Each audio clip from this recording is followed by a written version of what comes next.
Man, so everyone always thinks like, man, you always have everything handled so well. Man, you ask my girl. You ask my girl.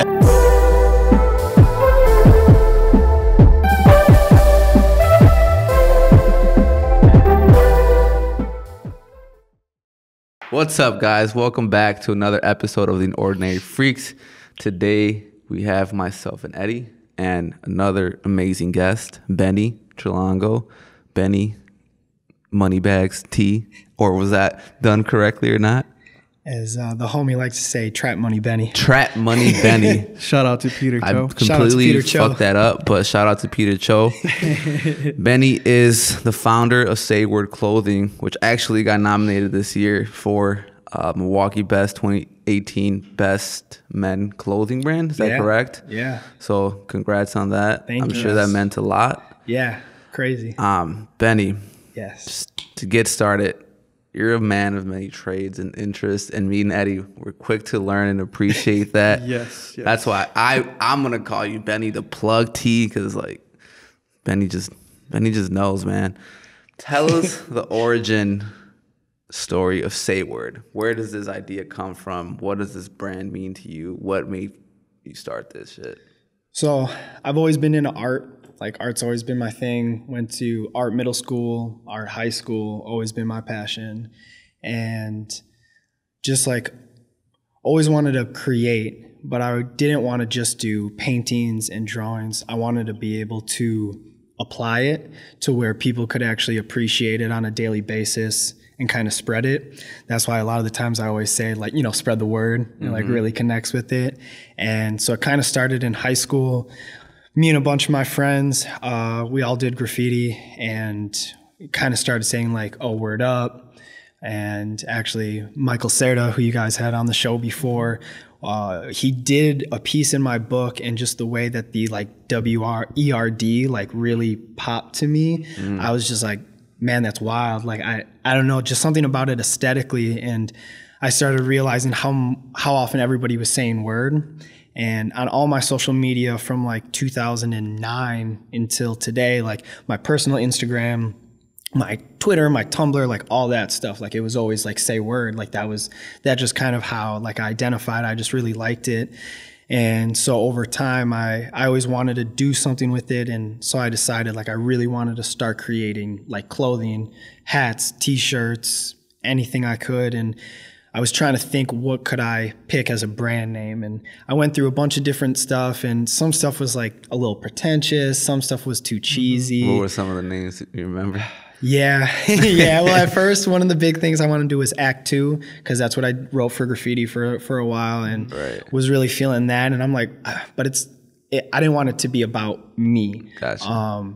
But using Say Word allowed me to have it still be me and who I am, but something that like everyone can connect with. And it's funny that whenever people see the shirts, they're always like, oh, word, like say word, like, man, I say word all the time. Like, I need that. Like, this is fire. Like, oh my God, like that's so clever. Like, and then just the way that it looks like aesthetically, like the 3 letters on top, 4 on the bottom, my logo's very, as I like to say, like bold and aggressive, like it catches your eye. Like now I've been doing this for about 1.5 years. And so it's actually starting to get like recognized. Like people are like, oh, where have I seen that before? Like it's bold, it's graphic, it's in your face. Like it's loud, but it's not obnoxious. And like I said, that aesthetically pleasing. I don't know. I started fooling around with like different drawings, and I noticed that, and I'm like, oh yeah, this is what it is. Like word. Like, and I just rocked it from there. So. What was the first piece or thing you created with Say Word on it?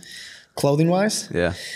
The first thing that I really did that I really connected with before I even had like a solidified logo was a pink anime tee that I did called Naughty Student.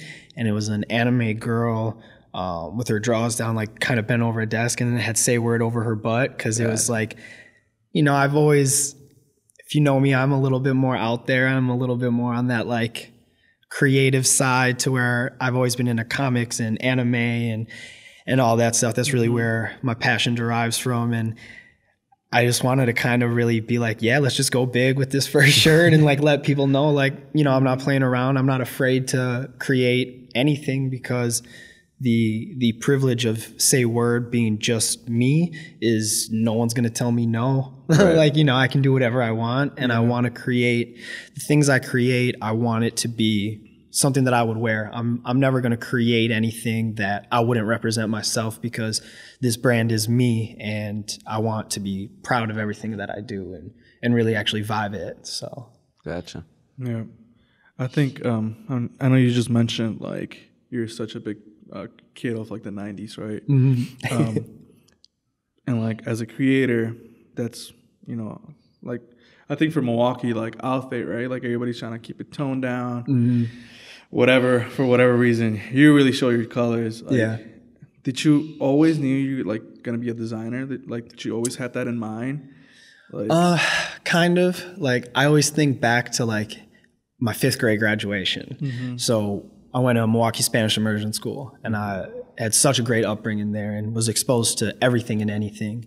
And at graduation, we all had to stand up and say what we wanted to be when we grew up. Mm-hmm. And I remember saying I wanted to be a comic book artist. Like that's what I wanted to do, because I love drawing. And as I got older, I realized how much was really involved in it, and it's such a niche, comic books these days, and it's kind of unfortunate because there's a book out, you know, there's a comic out there for everyone, no matter what you're into, like, but because it has this like stigmatism to it that it's for children, I didn't want to get put in a box. Mm-hmm. And so being able to illustrate but have it seen by everybody all the time, and being able to share that with everybody without having to pick up a book and keep it to yourself. Like I said, spread it, you know, spread that love, spread that passion, spread that design. Cause like I've always been into art. Like I said, like middle school, high school, always a visual art major. Like that was always my my thing. And I think going back to like hip hop culture, like, like we've been flipping other people's, you know, name brands and all that stuff for years, right? Yeah. Like you just have Say Word Network Studios on your shirt. Like that's a clever thing to do, right? Yeah. Because not only you attach it to a part that's nostalgic to everybody, but then, like you said, like Say Word, like people actually identify to that, because that's such a thing to say nowadays, you know? Yeah. So I definitely give you props for that, because I think out of everybody in the city, like you're the one that's been pushing that. Yeah. The furthest and the cleanest, like out of it. And I just haven't, maybe I'm not exposed to it. Yeah. But, dude, like, well, see, and like you said, like the way that like clothing is now, like, especially like I worked at Moda 3 and been there since they opened in 2004, and they are a pillar in our, not even just our streetwear community, but I feel in the world. Like they've blown up so much over these last 14 years, and they've accomplished so much, and every day's a grind. But one thing that we've always talked about there is like, it's crazy where streetwear is going now, because everybody just wants to wear the all black. Everybody just wants to be monotone. Like everybody wants to just be, you know, it's kind of like in those movies when they're like, oh, 2029, and everyone's wearing like silver bodysuits and stuff like that. Like that's almost how I feel like people are going. Like they'll wear, you know, whatever shoe, because that's obviously the pinnacle and always will be. But then, you know, black pants and like a black hoodie, you know, and everybody wants to be clean cut, and that's fine. I do it all the time. But I think in a world where we're becoming more and more like subconsciously suppressed and even blatantly suppressed, like I don't ever want to fit in that cookie cutter. Like I'll always wear my graphic tees. I will always design loud colors. I will always design stuff with characters, because like that's who I am, and like that's what I believe in. And to be like uniform, that just ain't me. You know, like I want to, you know, I always say like reap what you sow, and like, so that's what I grew up on. And like, I don't ever want to lose that, like that base of like the comics and the cartoons and like that loud color expression. Like, that's why I do those limited drops. Like I want people to be able to express themselves, but also know that there's only 15 other people with this shirt and it ain't going to be remade. Like it's, you know, this is special to me. Like this is mine. So what's the mentality behind having the drop so limited? Couple things, and I get a lot of heat from a lot of people for doing like limited drops, because people are always like, man, why'd you sell out so quick? man, why don't you have it in my size anymore? And it's like, it's two reasons. Like I just stated, like people like having a connection with something, but also knowing that they don't have the same thing as everybody else. I think it helps spreads the uniqueness, the individuality.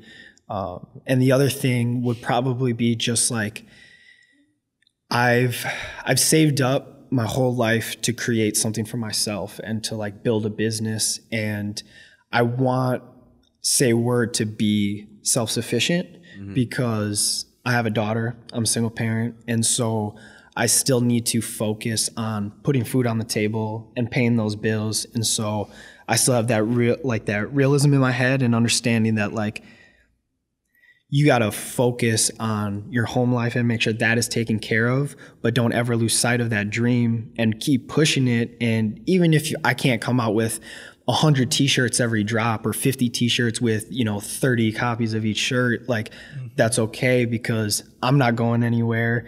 My clothes are just going to keep growing and keep expanding. And man, I got ideas for days. Like I got so many designs, like I'll never not have something to create. And so I don't want to oversaturate and over like push anything ever. Like I want people to, and it kind of helps with the brand because people are like, man, this stuff sells out quick. Like I need to make sure I'm staying up to date. Like, like we were just talking with those socks, like you were out of town. Yeah, you wanted to cop those socks. Honestly, I wanted to try some socks out because I'm a big sock guy. But. Yeah. And so it helps just draw like awareness to the brand, keep it unique, keep it fresh, keep it limited, and keep it consistent. I don't want to be, I see so many brands of, Milwaukee everywhere where people come out with a bunch of stuff, but because they invest so much time and money into this one thing, that's all they have for the next 6 months. And then nothing comes out, nothing grows. Right. And I don't want to get stuck in that. I don't like being stagnant. Like my whole life with a 6.5-year-old, with my jobs, with my girl, with my family, my dog, like everything moves fast. And I always got a lot of plates spinning. And so I don't ever want to let any of those plates drop. Like I want to just keep grinding, keep pushing. Yeah. So I think with that, like mindset of being super limited collections as a consumer, obviously like all the facts that you just threw out like makes sense, right?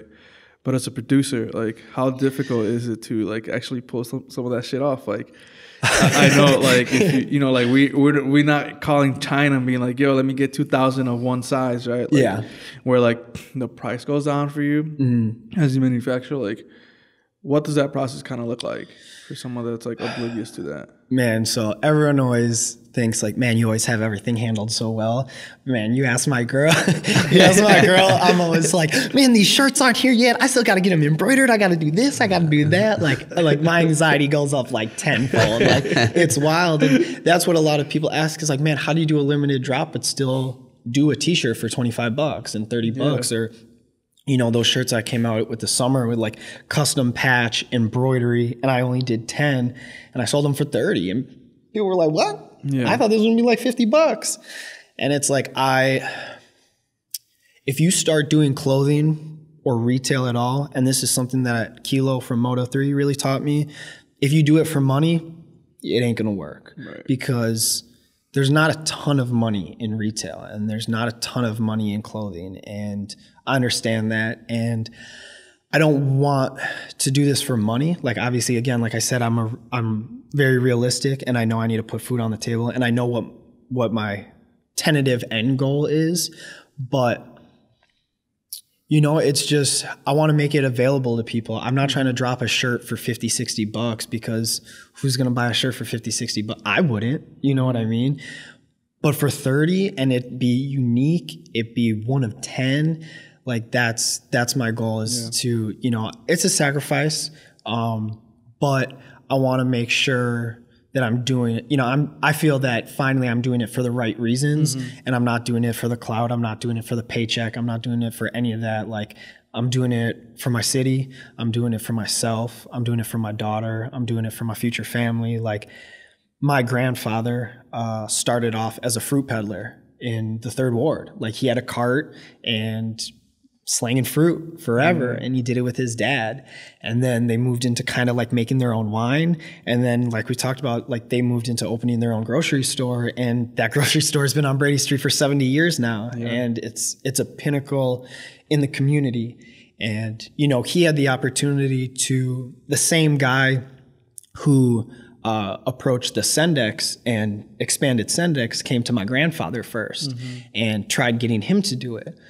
But he was like, I'm not doing this for the money. Yeah. Like, I'm not doing it for that. Like, I'm doing it for my family and myself and for my community. And that was like, that's probably like one of the biggest things that's like has always stuck with me. Yeah. Like, my grandfather at 90 plus years old passed away in the house that my mother and uncle were born in.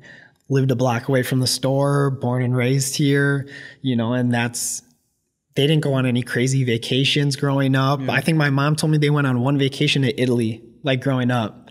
That was it. It wasn't about that. It was work ethic and staying in the community and working hard and being this person. You know, my nana always used to give my nanu a hard time. Like, yo, stop giving these people groceries on credit that aren't paying you back. Like, stop doing that. And he's like, but I have the opportunity to help these people. I have this opportunity to take care of these people. I get burned on a loaf of bread and some fruit. Okay, whatever. Yeah. They got to eat. They got to bring that food home to their family. They got to take care of them. And that sense of like family first and remembering how you got there and who put you there, like, and paying that tribute back and that homage and helping out in any way you can, like, that's always stuck with me. Like my nanu and like his business and his work ethic, like that's like really where I think like myself and my mindset and like this hustle ambition like started. Like he taught me how to hustle. Like, and I've always been hustling. Like, I've always been working. Like, I've always had that core value of like, put that bread on the table, but don't be afraid to cut a slice for your neighbor, you know? Yeah. So that's dope. Let me cross this question now because you just answered it. No, I was literally going to go over the same thing, you know, what impact does that? And, you know, really, I think at this point, it's kind of a staple in Milwaukee. Like, people know the name. And it's like you said, it's been here for, I didn't know it was that long, 70 years. Yeah. That's crazy. Yeah. And, you know, like I was thinking about it earlier, like what makes an individual? And I feel that experiences and the choices you make involving those experiences and your family, like that's who the core of you is. Like, obviously people grow and do their own thing, but like those three cores like really establish who you are. And my parents got divorced when I was like 10. And so then obviously like growing up, being like rebellious boy, teenager and stuff, like I really pushed my dad like further and further away because like, you know, you're young, you don't really understand, you don't really get it. But my nanu was there. Like, I was working at the grocery store every week in the summer since I was 10 years old. And so between him and my uncle Felix and a couple other guys like in the business, they became my like male figures. And so they really instilled all these like values on me. And like, you know, everyone gets faced hardships, but I think that's kind of why I started understanding stuff more. Like, my nana actually got struck by a car on Brady Street back in 2004, and having that like trauma and that sense of like loss and how precious life is and that anything can happen to anyone at any time really kind of shook me at a young age and was like, man, life is important. And I want to make sure that from this day forward, like I do everything I can to be the best individual for my nana, for my nanu, for my mom, for my dad, for my sister, for everybody, because like at the end of the day, like all you leave once you pass is your legacy and the things that you teach people and the things that that they'll remember. And man, when my nanu passed away, oh my God, there was a line, and I'm not exaggerating, 200, 300 people deep, because there was that respect.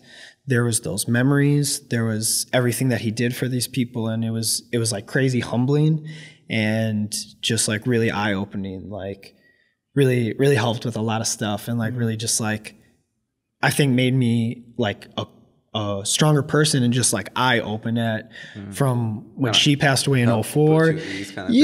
Helps you put you at ease and like understand that like everybody dies, but to be able to have an impact, even if it's just on one person's life, like genuinely an impact, then you've lived a full life and like you've done enough. And that's the thing, is like, I want to help as many people as I can. I want to be there for as many people as you can, because like everybody loses, you know, but you don't have to.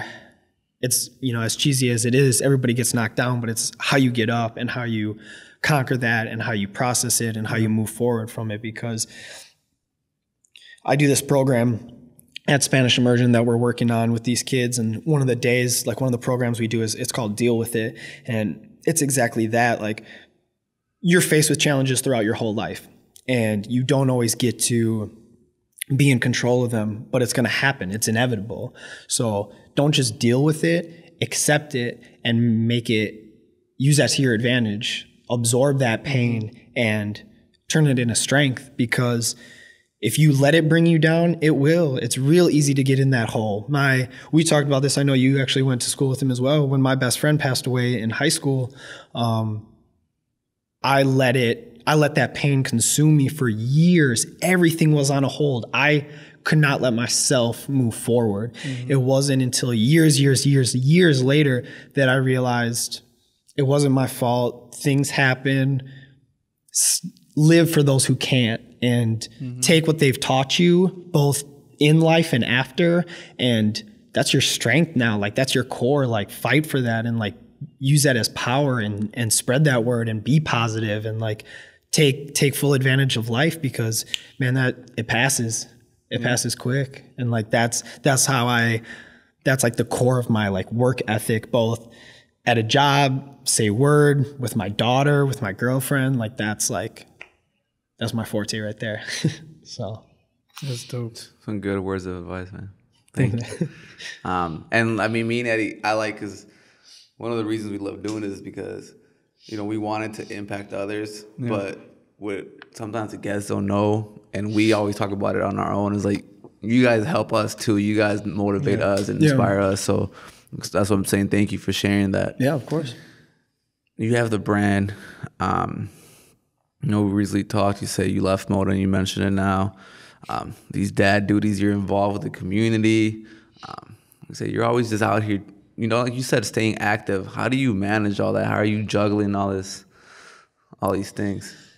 Does it come from that ethic, that work ethic? Definitely that work ethic, and because time doesn't stop for anybody, and I get scolded by my mom at 27 years old. I still get scolded. Stop trying to do so much. Stop trying to, you got too much going on. That's why you get sick and end up in the hospital and stuff like that, because you need to slow down.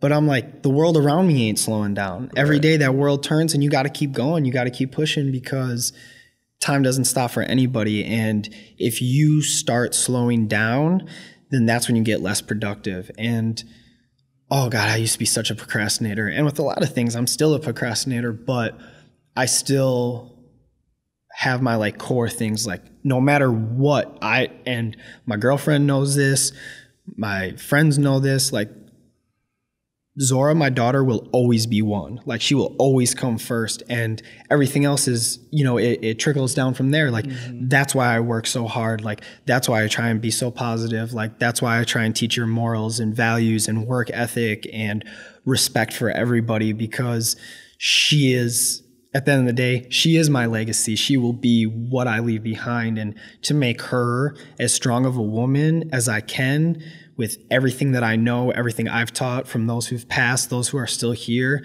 like, that's my fuel. Like, that's my driving force. Like, I have her pretty much every Sunday through Friday, and having that routine of getting up at 6 a.m. and making breakfast, brushing teeth, getting dressed, get her to school, pick her up after work. Like, she's that core. Like, she's my light. Like, that's everything else. Like, man, it's easy after that. Like, I think that's one reason why people have such a hard time doing so much, because they don't have like a real significant reason, or like That why? Yeah, that why. Like, why are you doing that? Oh, because, like I said, yeah, exactly. Because I want to be famous, or I want to have this, or I want to have that, but I don't want anything. All I want is to make sure my daughter is good, top to bottom, and as strong as an individual as she can be. And I want to be that leading example. I want to be her light just as much as I am for her.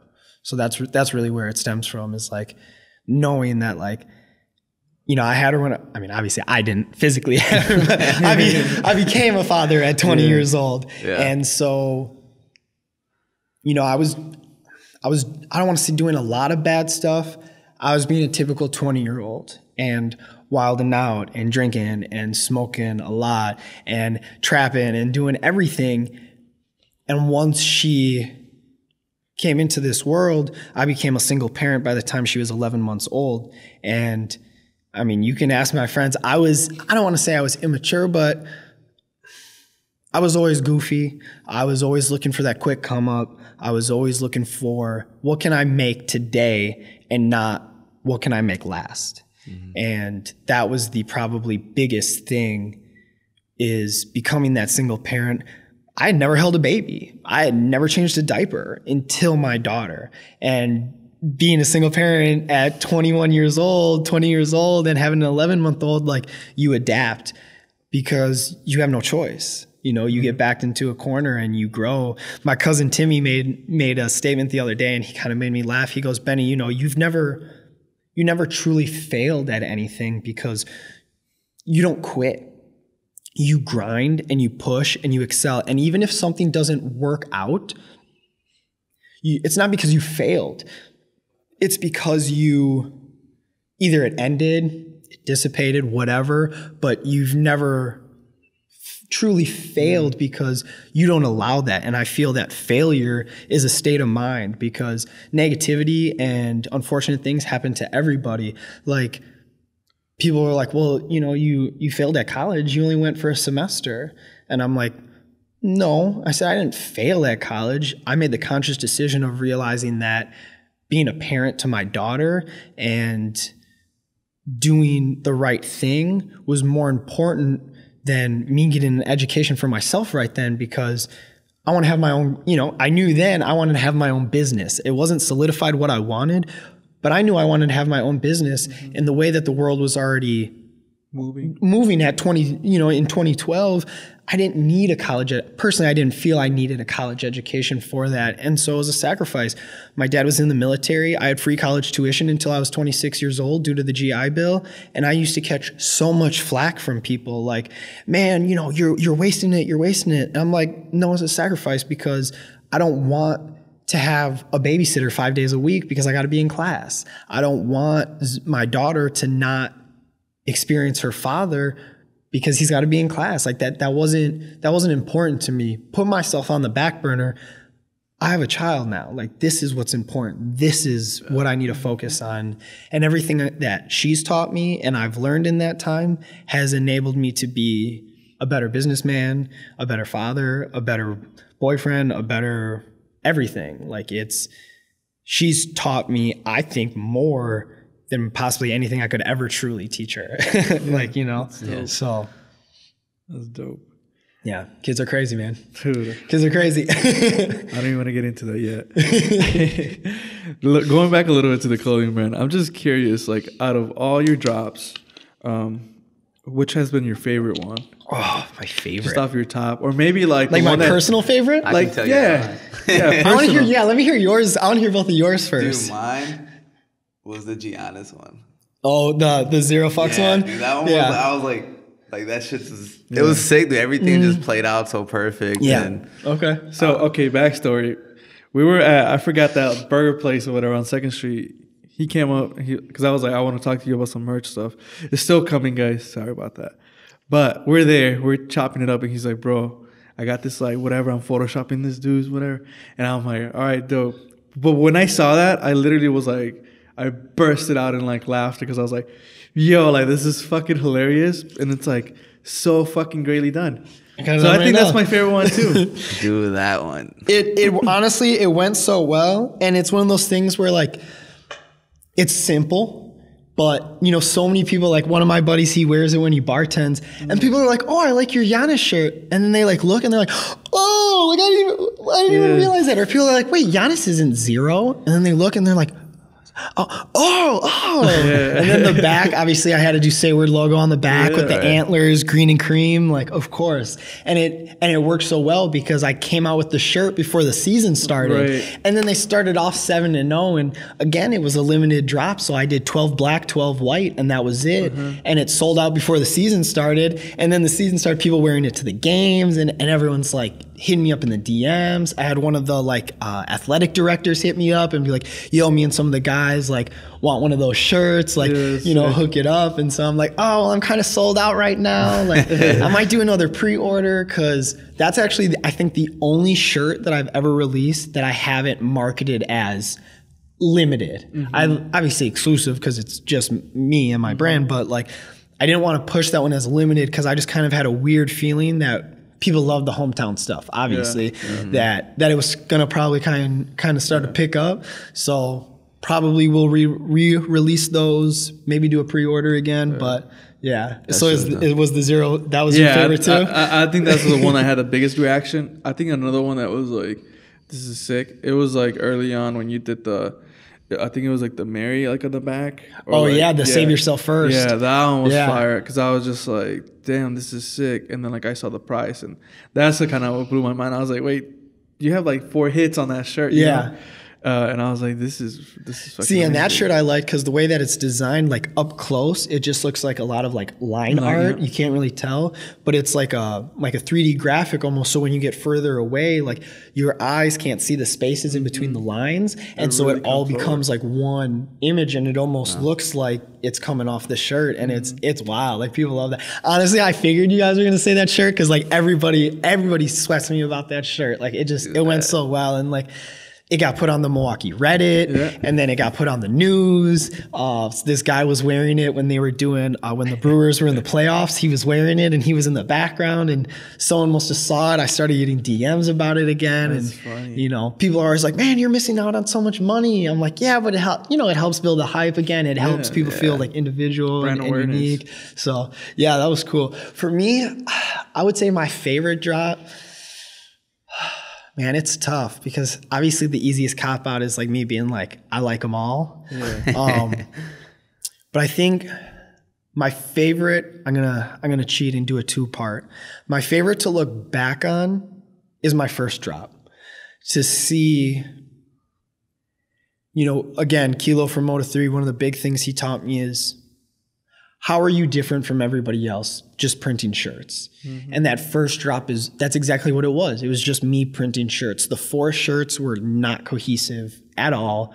They were just artwork that I had done and put on shirts. And like, yeah, that's cool, but what are you about? Like what is your brand? And so I like looking back on that just because, again, I've only been an official brand for a year and a half, and to see how far my ideas, the process, like everything has come in that year and a half is like, all right. I appreciate it. It's humbling, and it's like a reality check. And, the only other thing, I did those 4 t-shirts, and then I did those Milwaukee born and raised bomber jackets. And then once I did that, I'm like, okay, this is what I'm getting into. A lot of the embroidery, a lot of the patches, a lot of the like,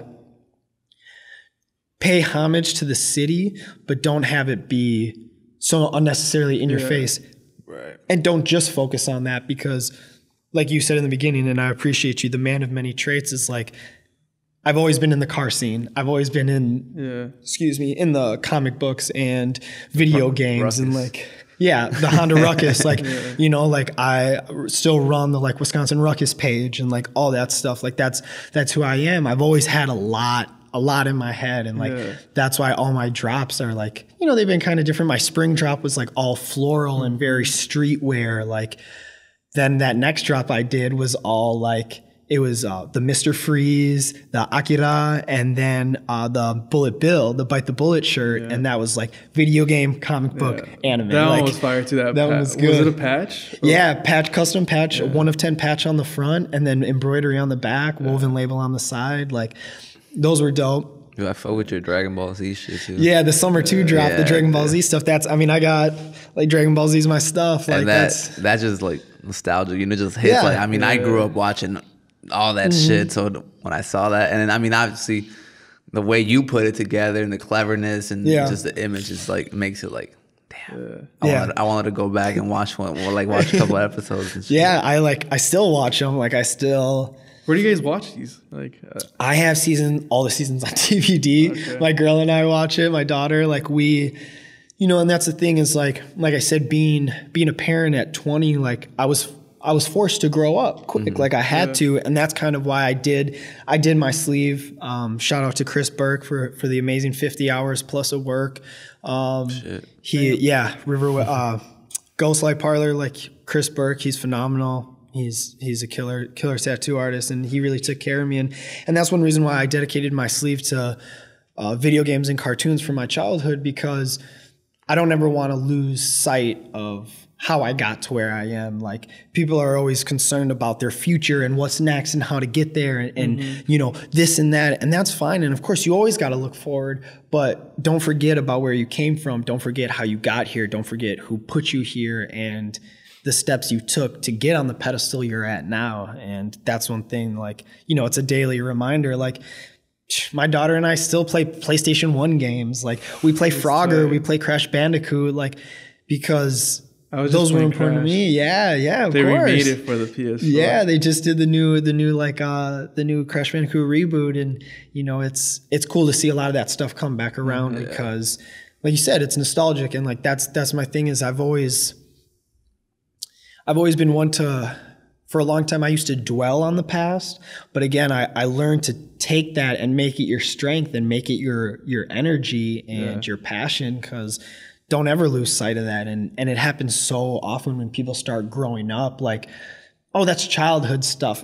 Right. Oh, what's wrong with that? Right, what's wrong with that? You mean the happiest, simplest time that you've ever experienced and will ever experience? Like, why would you not want to look back on that? Like that's there was no limitations to what you could do. Genuine happiness, like genuine core innocence and happiness. And like, I don't want to ever lose sight of that, because you know, that's who I am. Like I said, still read comic books, still play video games. I still do all that stuff. Like it enables me to keep a happy-go-lucky vibe and not get bogged down with all this like super dark, like everything that's going on in the world, because there's always going to be bad stuff. And unfortunately, the way that we live, because of more money and more technology and more this and more that, like, you know, potentially it will gradually get worse and worse, but that's life. And we can all make changes, but on a day-to-day basis, if you lose sight of those cores that make you happy, that's when you lose yourself. And I'm not trying to do that. Like, you know, I feel like I have a really good solid base and grounding, and I don't want to ever like lose that core. So where do you see not only yourself but the brand go in the future? Is there a specific direction you're working towards, specific goal? So right now I definitely want to stay what I'm doing. I mean, you know, it's wild. Like, you know, again, got nominated for Shepherd Express, and like, I don't even have an official website. And that's one thing that a lot of people kind of sweat me for, because especially if you're not local, not everybody wants to exchange Venmo or PayPal over a DM. But I want to keep that small business, humbleness, like Milwaukee vibe to it for now. Site should be up shortly, not really tripping about that. But my goal is to endish goal would be to eventually open my own store, but not just like, oh, here's the Say Word store with all Say Word stuff. Like, I want it to be kind of like the way I've always tried describing it was almost like a hot pop, like Moda 3, even with a little bit of like what Dream Lab's doing. Round to where type. What'd you say? Like round two, like yeah. That's exactly like when you said brick and mortar. Like round two was like the first thing that came to my mind. Yeah, to where it's tons of my own stuff, but again, toys, Yeah. you know, the vinyl figures. I have like over 1,000 like 90s, like Toy Biz collectible stuff, like a little bit of like resale, and just a store that is the epitome of me. Everything you know, you like. exactly. Everything I like. I want to have like a small lounge area to where people can come in and play some N64 or play some PlayStation and kick it and chill and create a vibe and a safe space to where, oh, you want to do a pop-up? Come down, do a pop-up. You know, whatever. Oh, you want to charge a cover because you want to have you want to do a music performance in the back in the showroom or the workspace. Of course, let's do it. Like that's what like Dream Lab National has that back room. I actually have an event there tomorrow, and I did an event there a couple of weeks ago, and like he's just use it. If you got the space, use it. Give back to people because he opens his doors. Yeah. exactly, and that's what I want. Man. My idea has always been to have it on Brady Street as just kind of like my homage to my grandfather.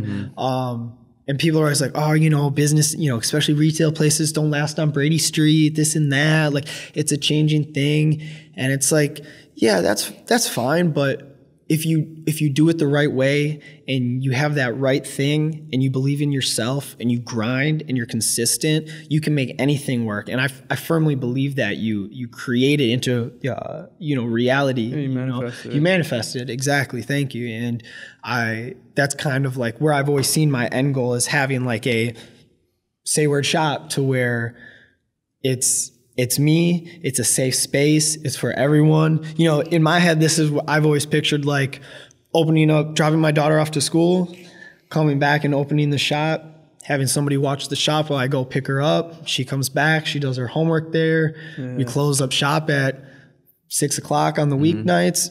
And we go and we home and we make dinner and call it a night. And then I'm right back at it the next day. Like that is what I've always envisioned. That's always what I've wanted for myself.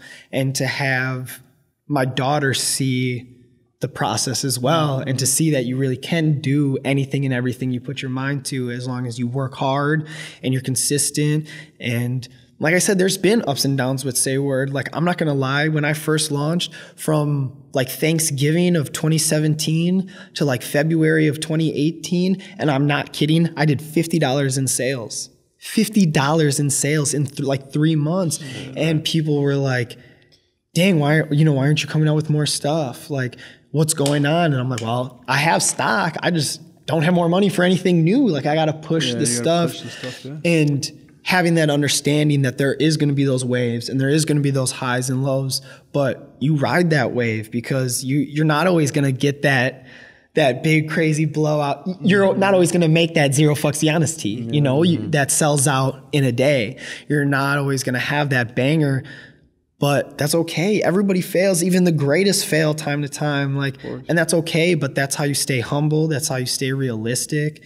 And you don't let that bog you down. You don't let that crush you, because, you got to amount to that. Like you got to conquer it and just be like, okay, this didn't work out. What did I learn? What could I have done differently? All right, this next drop, let's kill it. Right. And that's it. Like, people don't remember the bad stuff ever. Yeah. Or they do, or they don't talk about it, or they don't promote it, or they don't. But like in general, like you just said, 50 like in sales, one person might have that t-shirt and be like, dude, that's one of my favorite t-shirts. Mm-hmm. That's their positive reaction to it, right? See, and then it's funny because that happened, and then I actually did, Abby Jean did a residency at Company Brewing. She did a fire in February, and Abby Jean and I, we grew up together. We went since 6th grade until now. We've stayed friends. She's fire too. Dude, man, she is so proud of that girl too, man. She's come so far, and I'm so happy for her. She is phenomenal. And she did this residency, and I kind of reached out to her. I was like, hey, do you think I could do a pop-up shop? Like, I don't have to do it all 4 shows, but maybe 1 or 2. And she's like, yeah, of course, come on down. And did 2 shows, and I made more money in February than I had since I launched. Yeah. And that's why you can't get hard on yourself. You can't get bogged down, because that's reality. Like, life's not always going to be a high. Mm-hmm. And once you accept that and understand that and move forward, you can do anything. Like, highs and lows, man. Oh, yeah. Benny, so before we move, I'm sure you're familiar with the segment of Ordinary Freak Questions. Okay. Is there anything we missed? Anything you want to add? Anything? Anything. Definitely, I just want to say thank you, first of all, to you all for having me here, because like much appreciated.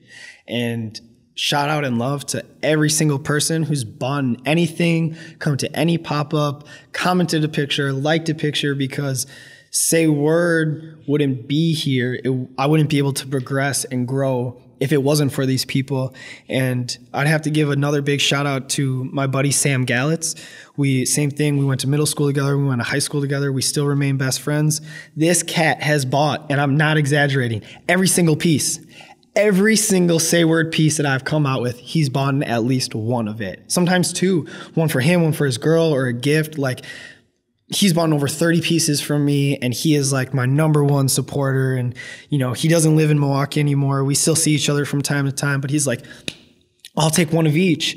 And one time when he did it, I'm like, yo, that's like over $300. Like, bro, it's cool. Like, you don't, you know, I appreciate it, but you don't have to. He was like, I wouldn't buy it if I didn't want it. Like, I believe in you. I love what you're doing. Like, no, please, I'll take one of each.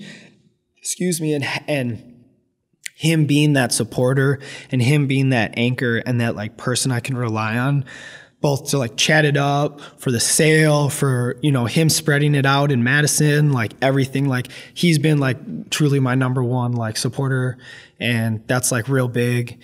And then another big shout out to obviously my family, like my girlfriend Chelsea and my mom. Like, they've been like mad supporters. They're always there to help. My mom, for stitching on like 1,000 labels on all my clothing, and like, you know, she helps me, and like, you know, everyone supports me, everyone believes in me. And like, my big thing is like family respect, and like those family and respect, and those two things, and like having that, and like seeing what I'm doing actually like making people happy, and like things working out, and just having this like genuine support, and these people in my life that believe in me and believe what I'm doing, is like, just to keep doing it is how I pay homage to them. And like, just so much love from everybody. And so that's like, thank you to everybody and anyone who's done anything for Say Word or supported in any way. Like, that's like real. So that's I appreciate that. Yeah, of course. Yeah.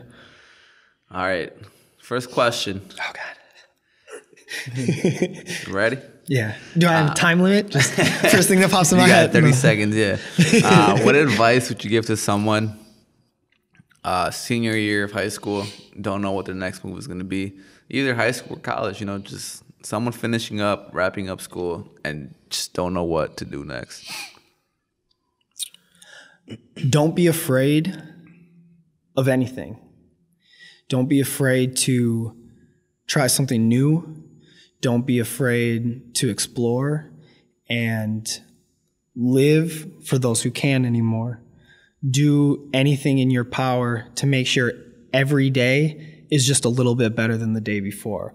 Small stuff, big stuff, and stay positive, because things get hard, and it's hard for everybody. It's inevitable, but that's okay. Don't let that negativity outweigh the positive. You're still here. You're still breathing. That's a lot more than a lot of people have. And don't lose sight of the dreams you have, because dreams can be changed a little bit, but as long as you're happy and you're doing positive in the world, then you're on the right track. Oh, fire advice. What's the best you've gotten, and who did it come from? Best advice I've ever gotten? Oh, God. I mean, I'd have to say probably from my Nanu. You know, he always said, like, always take care of your family and never stop working. And those 2 day, every day for the rest of my life, like, those are the two things that I will always live by. Like, my family will always come first. I will give anything and everything. I will fight for anything. If it's to benefit my family, if it's to help them in a situation, if there's anything I can do, like, that is what I would do. And work, because I have the privilege of being able to work and to have my own brand and to do what I want. That's a privilege. You know, and people can say, well, it's, you know, it's your mindset. It was your upbringing. It was this, it was that. But look at how many people we know, celebrities, whatever, that are born into what people like to think is the perfect situation or with benefits or with privilege, and they piss it away or they don't take care of it because they don't have that sense of core moral values and characters. And you get that from working with people, working with yourself, working with the community.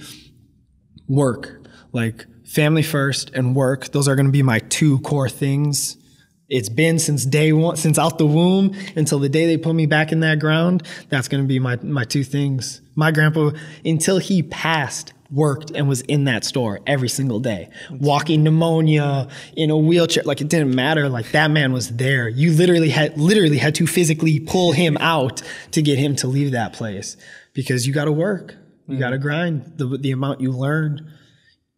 Family first and work. You have dinner with one person, dead or alive. Who would it be, and where would you take them? Oh, man. Dead or alive. That's tough. And it's funny, and I'm going to correlate it with a question someone just asked me. If you could be any celebrity, who would it be? And people are going to be kind of like, wait, what? Because it seems like a little curveball. But I would say, just in general, because of all aspects of my life, I would say Will Smith, and I would bring him to my mom's. I would let my mom cook up some great homemade ravioli with some Sicilian steak, some sweet juni. Oh man, I would bring him to my mom's, and I think Will Smith is one of those just people in the world that came from a diverse background, and he has done so much in his life. Yeah. Amazing family man, amazing work ethic, rapper, actor, singer, songwriter, producer, everything. He's done everything. Stuntman. He's so crazy, intellectual, in tune with himself, his merit, just everything. He's somebody that I've always admired. And I know people are like, well, that's really random. Nobody from clothing or nobody, perform. I don't know. I just like who he is as an individual is such like an amazing story. And then a second option I would have to pick, and again, I'm just a very sentimental person and not trying to be cheesy, but if I could have dinner with my Nanu now to show him everything I've done, and to be like, everything you taught me is paying off, and everything you showed me, it's real and it's progressing, and everything you took your time to show me and teach me, I'm instilling that into my daughter, and just to give him like the biggest thank you I could probably. So. Gotcha. Man, spitting so much fire right now. We, as in the show, is called Ordinary Freaks. The name, it's open to interpretation, of course. On a scale of 1 to 10, how weird are you? How much of a freak are you? And why? Okay. Publicly, I would say people always think I'm very composed and very like mature.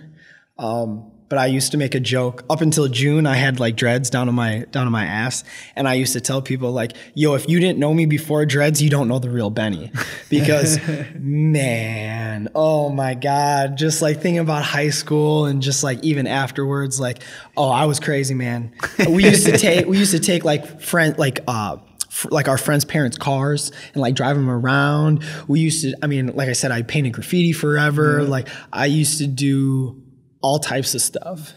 On a scale of 1 to 10, I'd say I'm a solid 10 freakazoid. I can't help it. I stay true to myself. And like I said, I don't listen to that noise. Like some of my friends still give me a hard time for reading comics and doing the things I do. And yeah. And that's exactly what I feel. I'm ordinary. I'm a freak. Cool. So proud of it. Before we get out of here, let the people know where they can find you, where they can find Say Word. Say Word right now, exclusively on Facebook at Say Word, and then on Instagram at Say Word Clothing. Site will be up. My buddy's kind of constructing one from scratch, but in the meantime, we'll be setting up a Shopify just to make it easier for people, make it a little bit more accessible. So once that gets up, we'll be announcing it on the Instagram. So make sure you're following that. We do giveaways, we do drops, you know, announce all the pop-ups. We're always looking for models, always looking for photographers. I love spreading that around. You want to be in a picture, come down. You want to do some pictures because you're starting out as a photographer, come down, like everybody's welcome. I'm always down to link. If you need help with your brand, if you need help with labels or designs or graphics or just want someone to talk to, like I'm always here. I'm always down to help. I love giving back to people. I love creating. I love linking, even if it's just to grab a coffee and chop it up, like spread that word, spread that love, and just be about it. You know, I'm always down to give back. Yeah. And we definitely attest to that. Like whether you know or not, we've met you probably once, twice, and we speak highly of you, Benny. You reached out to us, and you just like, not even I like what you guys are doing. Let's grab coffee. And the first time we talked for like 2 hours, it was a good conversation. From there, like I said, we need help working on the merch. Benny's been helping us with that and trying to maneuver through different things we need. Of course. So like Benny said, aside from Say Word, he's a guy that can help you out. It's always good, even just to chat with, have coffee with. Yeah. We appreciate you, Benny. I'm always open. Coming. I'm always, everyone and about anything, always welcome. Again, whether it's, like you said, clothing, personal, emotional, family. You need labels, you need shirts, you need hats, you need a car. I'll help you. What do you need? It's Benny the Plug T, bro. Always. I got you. Anytime. Anyone. If he doesn't know it directly, he knows somebody that knows somebody. Honestly, and it's that's great. Small walkie. That's how it is, man. Everybody knows everybody. I'm always trying to help. To hold those plugs to yourself, that's just being selfish. Give back. Help everybody out. Always a pleasure to help. All right, man. Well, definitely, guys. Thank you. Thank you, B. Thank you, Benny, again. Thank you, guys, for watching, and we'll see you guys next time. Peace.